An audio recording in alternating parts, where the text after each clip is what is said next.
बहुत सारी पार्टियां आएंगी, बहुत बड़ी बड़ी बातें करेंगी। मेरे को बड़ी बड़ी लच्छेदार बातें करनी नहीं आती। मैं आपकी बात करूंगा, आपके परिवार की बात करूंगा, आपके बच्चों की बात करूंगा। अपनी सोचो, अपने घर की सोचो, देश की सोचो। बाकी इन पार्टियों के चक्कर में क्या पड़ा है? ये पार्टी और नेताओं ने तो लूट लिया 75 साल में देश को। तो 1 महीने बाद चुनाव है। इस चुनाव में आपको अपना सांसद चुनना है। किसे वोट दें?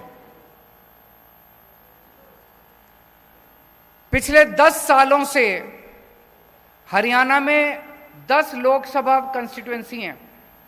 पिछले 10 सालों से आप 10 की 10 सीट बीजेपी के 10 लोकसभा एमपीज को दे रहे हो, 10 बीजेपी को जिता के भेज रहे हो। मैं आपसे पूछना चाहता हूं, इन 10 लोगों ने पिछले 10 साल में आपके लिए क्या करा? कोई एक काम करा हो तो मेरे को बता दो, मैं राजनीति छोड़ दूंगा। कोई एक काम इन 10 लोगों ने करा हो? कोई काम नहीं करा इन लोगों ने, 10 के 10 ने।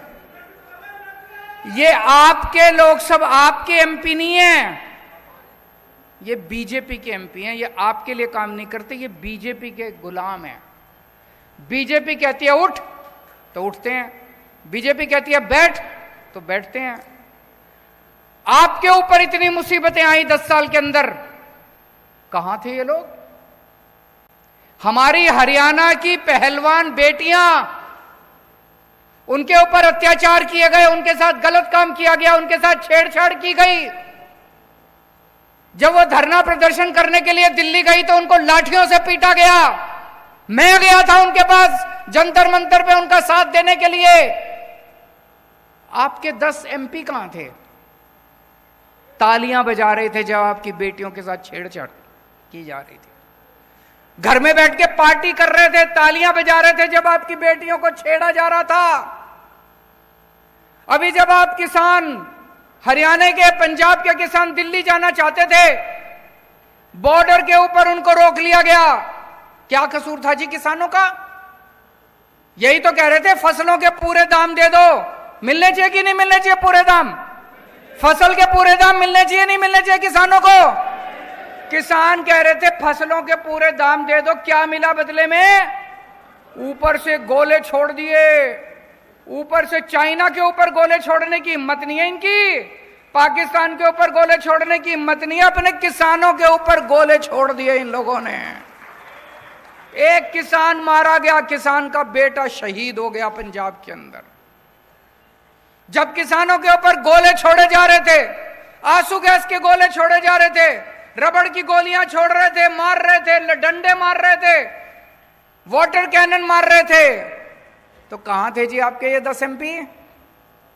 ये तालियां बजा रहे थे। बड़ा मजा आ रहा था इनको, किसानों को पीट रहे हैं, बड़ा मजा आ रहा था इनको, बहुत मजा आ रहा था इनको। पिछले साल किसानों की फसलें बर्बाद हो गई पूरे हरियाणा के अंदर। पूरे हरियाणा के किसानों में तबाही मची हुई थी, फसलें बर्बाद हो गई, बेचारा किसान लुट गया। ब्याज, वो कर्जा लेके तो बेचारा फसल उगाता है, उसका ब्याज ऊपर से देना पड़ता है। चारों तरफ किसान कह रहे थे भाई हमको मुआवजा दे दो, मुआवजा दे दो। किसी को मुआवजा नहीं दिया खट्टर सरकार ने। कहां थे तब ये 10 के 10 एमपी? किसी ने आवाज नहीं उठाई आप लोगों की। जब बेरोजगार युवकों को पुलिस वाले दौड़ा दौड़ा के पीट रहे थे, डंडे मार रहे थे, बेरोजगार युवा नौकरी मांग रहे थे सड़कों के ऊपर, कहां थे आपके 10 के 10 एमपी? तालियां बजा रहे थे बेरोजगारी पे, आपकी बेरोजगारी का मजाक उड़ा रहे थे। और हद तो तब हो गई जब आपके बेरोजगार बच्चों को यूक्रेन भेज दिया खट्टर सरकार ने युद्ध के अंदर मरने के लिए। मेरे को तो रोना आ गया। अगर कहीं युद्ध हो जाए तो सारी दुनिया के देश अपने नागरिकों को वहां से निकालते हैं।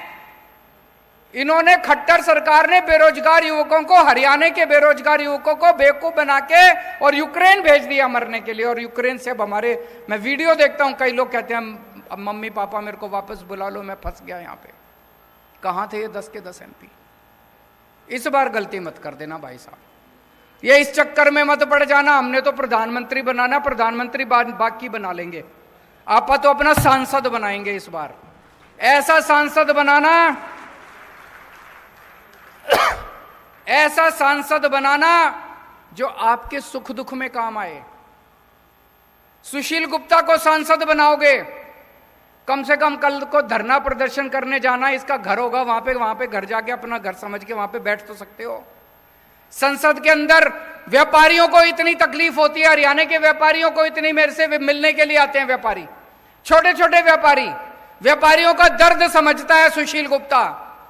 व्यापारियों का अगर कोई मसला होगा, कम से कम अपना आदमी तो बैठा है संसद के अंदर, अपनी आवाज तो उठाएगा कम से कम, उनका गुलाम तो नहीं है बीजेपी वालों का, उनकी रोटी तो नहीं खाता, आपकी आवाज उठाएगा। अपने आदमी को भेजो इस बार संसद के अंदर, ये प्रधानमंत्री बनाने के चक्कर में मत पड़ना।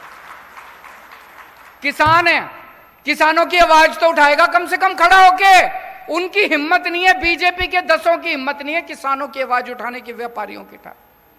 व्यापारियों को अपना आदमी चुन के भेजना है, किसानों को अपना आदमी चुन के भेजना है जो आपकी आवाज उठाएगा। ये सारे के सारे बीजेपी के हैं, ये कभी आपकी आवाज नहीं बन सकते। और आजकल तो ये बीजेपी वाले पूरे देश में घूम घूम के कह रहे हैं हमारी तो 370 आ रही हैं, हमारी तो 370 आ रही हैं, हमें तो तुम्हारी वोट चाहिए ही नहीं। खुलेआम कह रहे हैं हमें तो तुम्हारी वोट चाहिए ही नहीं, घर बैठो, हमारी तो 370 आ रही है हमारी, तो फिर क्यों दे रहे हो वोट? मैं दिल्ली से आया हूं आपकी वोट मांगने, हाथ जोड़ के आपके पैर छू के आपकी वोट मांग रहा हूं। सुशील गुप्ता जी घर घर घूम रहे हैं, घर घर जाके आपके पैर छू के आपकी वोट मांग रहे हैं। हमें आपकी वोट चाहिए, हम आपकी वोट से जीतना चाहते हैं, उन्हें आपकी वोट चाहिए ही नहीं। वो तो कह रहे हैं 370 आ रही है, जो 370 आ रही है तो तुम हमको वोट दे दो यार, वो तो अपनी पता नहीं कहां से लाएंगे, जहां से भी लाएंगे, उनको 370 आ रही है, उनको जाने दो। और आज पूरे देश के अंदर 2 किस्म के लोग हैं, हर आदमी या तो ये है या ये है, या तो देशभक्त है और या अंधभक्त है।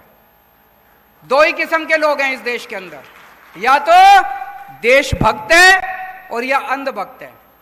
जितने देशभक्त हैं मेरे गिल्ले हो लो, और जितने अंधभक्त हैं उनके गिल्ले हो लो। हमें अंधभक्त नहीं चाहिए, सारे अंधभक्त उनके गिल्ले हो लो और सारे देशभक्त हमारे गिल्ले हो लो। आज खट्टर साहब ने 10 साल के अंदर हरियाणा का बेड़ा गर्क कर दिया। हर बच्चा चाहता है कि अब खट्टर सरकार जल्दी से जल्दी जानी चाहिए। कुरुक्षेत्र की सीट जिता दो, आगे खट्टर जी के जाने का समाचार हो जाएगा धीरे धीरे। तो आज से कुरुक्षेत्र का आम आदमी पार्टी अपना कुरुक्षेत्र का कैंपेन लॉन्च कर रही है, और कैंपेन का हमारा स्लोगन है बदलांगे कुरुक्षेत्र, बदलांगे हरियाणा, इब के इंडिया ने जिताना। कुरुक्षेत्र बदलेगा तो हरियाणा भी बदलेगा, और हरियाणा बदलेगा तो इंडिया जीतेगा। तो मेरी आप सब लोगों से विनती है, आप लोगों को ये चुनाव लड़ना है। सुशील जी आपके यहाँ पे पड़ोस में ही रहते हैं, ये शामलो कला गांव है ना एक, पता है आपको? शामलो कला गांव है जींद में, आधे घंटे का रास्ता है यहाँ से। तो यहीं का रहने वाला है, आपके बीच का आदमी है। और कुरुक्षेत्र तो सबसे पवित्र धरती है जहाँ पे धर्म युद्ध लड़ा गया था, ऐतिहासिक युद्ध लड़ा गया था। धर्म और धर्म के बीच की लड़ाई है। पांडव जीते थे, कौरवों के पास क्या नहीं था, सब कुछ था उनके पास, सारी इतनी बड़ी फौज थी, सारा धन धान्य था, सब कुछ था। पांडवों के पास क्या था? भगवान श्री कृष्ण थे उनके साथ।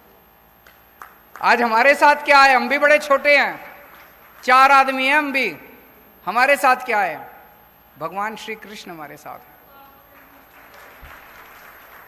और उनके पास सब कुछ है, आज उनके पास सारी शक्तियां हैं, सारी आईबी, सीबीआई, ईडी, फीडी सब है उनके पास। हमारे पास नहीं, हमारे साथ हमारा धर्म है। और ये धर्म और अधर्म की लड़ाई है। आप लोगों को तय करना है कि आप धर्म के साथ हैं कि अधर्म के साथ हैं। भारत माता की